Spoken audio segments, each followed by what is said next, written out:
میری بات دھیان سے سنو مشل، یہ لوگ ہم جیسے بالکل نہیں ہیں۔ تائی شبانہ نے مشل کے دوپٹے کی سلوٹیں درست کرتے ہوئے انتہائی مٹھاس سے کہا، جیسے ان کے دل میں دنیا جہان کی ہمدردی امڑ آئی ہو۔ بھابھی، آپ اسے ابھی سے کیوں پریشان کر رہی ہیں؟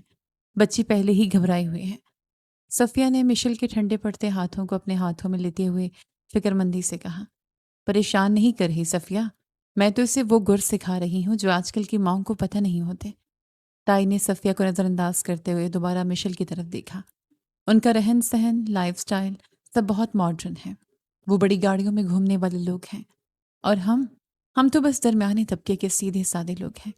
اور وہ لڑکا ارحم، اس کا مزاج تو پورے خاندان سے الگ ہے۔ الگ کیسے ہے تائی جان؟ مشل نے ہچکچاتے ہوئے پوچھا۔ اسے وہ لڑکیاں بالکل نہیں پسند جو تیز بولتی ہوں یا جن کی زبان کینچی کی طرح چلتی ہو۔ میں نے خود اس کی خالہ سے سنا ہے، اسے بس خاموش، روایتی اور نظریں جھکا کے رکھنے والی لڑکیاں بھاتی ہیں، جو ہر بات پر جی اچھا اور بہتر کہیں۔ لیکن تائی جان، میری تو ویسے بھی عادت نہیں زیادہ بولنے کی۔ تمہاری وہ جو روزمرہ والی بے تکلفی ہے نا، اسے آج بالکل ظاہر مت ہونے دینا۔ تائی شبانہ نے فوراً بات کاٹتے ہوئے انگلی کے اشارے سے تنبیہ کی۔ اگر تم نے وہاں ڈرائنگ روم میں جا کر زیادہ بولنے کی کوشش کی یا حد سے زیادہ اعتماد دکھایا یا یہ ظاہر کیا کہ تم بہت پڑھی لکھی اور ماڈرن ہو، تو وہ لڑکا 1 منٹ لگائے گا اور تمہیں مسترد کر دے گا۔ مسترد کیے جانے کے لفظ پر مشل کی انگلیاں ٹرے کے کناروں پر سختی سے جم گئیں۔ پھر مت کہنا کہ تائی نے وقت پر سمجھایا نہیں تھا۔ بس خاموشی سے چائے دینا اور چپ چاپ بیٹھی رہنا جب تک وہ کچھ پوچھے نہیں۔ اپنی طرف سے کوئی کہانی شروع مت کرنا۔ مشل بیٹا، تائی ٹھیک کہہ رہی ہیں۔ صفیہ نے بھی دباؤ میں آ کر ہدایت دی۔ آج کل کے لڑکے بہت جلدی جج کر لیتے ہیں۔ بس چائے دے کر نظریں جھکا کر بیٹھ جانا، کوئی لمبی بات کرنے کی ضرورت نہیں۔ مشل نے ایک لمبی سانس لی۔ جی امی، اور ٹرے اٹھا کر ڈرائنگ روم کی طرف قدم بڑھا دیے۔ ڈرائنگ روم کا دروازہ کھولتے ہی اس کی نظر سامنے صوفے پر بیٹھے ارحم پر پڑی۔ سفید شلوار قمیض، چہرے پر عجیب سا سکون۔ دروازے کی آہٹ پر اس نے سر اٹھایا اور فون سائڈ پر رکھ دیا۔ السلام علیکم۔ مشل کی آواز بمشکل گلے سے نکلی۔ وعلیکم السلام۔ ارحم کی آواز میں ایک ٹھہراؤ تھا۔ آئیے پلیز بیٹھیں۔ مشل چلتی ہوئی اس کے قریب آئی۔ اس کی نظریں قالین کے ڈیزائن پر جمی ہوئی تھیں۔ تائی کی آواز دماغ میں ہتھوڑے کی طرح برس رہی تھی۔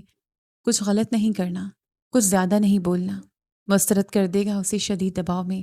جیسے اس نے چائے کا کپ اٹھا کر ارحم کی طرف بڑھایا، اس کا ہاتھ ذرا سا کانپا۔ چھن! چائے کے کچھ قطرے چھلک کر سیدھے کپ کے نیچے رکھی چھوٹی پلیٹ میں گرے۔ مشل کی سانس جیسے وہیں اٹک گئی۔ رنگ پل بھر میں سفید پڑ گیا۔ مجھے واقعی بہت افسوس ہے۔ وہ ہاتھ سلپ ہو گیا تھا۔ وہ بکھلا کر ٹرے واپس کھینچنے لگی۔ اس سے پہلے کہ وہ گھبراہٹ میں پوری ٹرے ہی الٹ دیتی، ارحم نے بہت سکون سے میز پر رکھا ٹیشو پیپر اٹھایا۔ شکر ہے، اس نے ٹیشو سے پلیٹ کے کنارے صاف کرتے انتہائی ہلکے پھلکے انداز میں کہا۔ مشل نے الجھن سے سر اٹھایا۔ اسے لگا تھا وہ ناراض ہوگا یا ماتھے پر بل ڈالے گا۔ شکر؟ کس بات کا؟ جی بالکل شکر۔ ارحم نے کپڑوں کو جھاڑنے کی اداکاری کرتے ہوئے کہا۔ مجھے تو لگا تھا کہ آج میرا یہ نیا سوٹ چائے کی نظر ہو جائے گا اور مجھے گیلے کپڑوں کے ساتھ ہی یہاں سے واپس ڈرائیو کر کے جانا پڑے گا۔ کم از کم سوٹ تو بچ گیا۔ مشل کے چہرے پر ہوائیں اڑ رہی تھیں۔ میں آپ کے لیے دوسری چائے لے آتی ہوں۔ یہ پلیٹ خراب ہو گئی ہے اور یہ کب بھی گرم ہو گیا ہوگا۔ مشل نے بمشکل الفاظ جوڑے۔ اس میں افسوس کی کیا بات ہے، اور دوسری چائے لانے کی بالکل ضرورت نہیں۔ ارحم نے مسکراتے ہوئے چائے کا ایک گھونٹ لیا۔ واہ، چائے واقعی بہت شاندار بنی ہے۔ مجھے تو خوشی ہے کہ آپ نے پوری گرم چائے مجھ پر نہیں انڈیل دی۔ آپ پلیز بیٹھیں۔ آپ تو ایسے کھڑی ہیں جسے میں چائے گرنے پر آپ کے خلاف کوئی پولیس میں پرچہ کٹوانے والا ہوں۔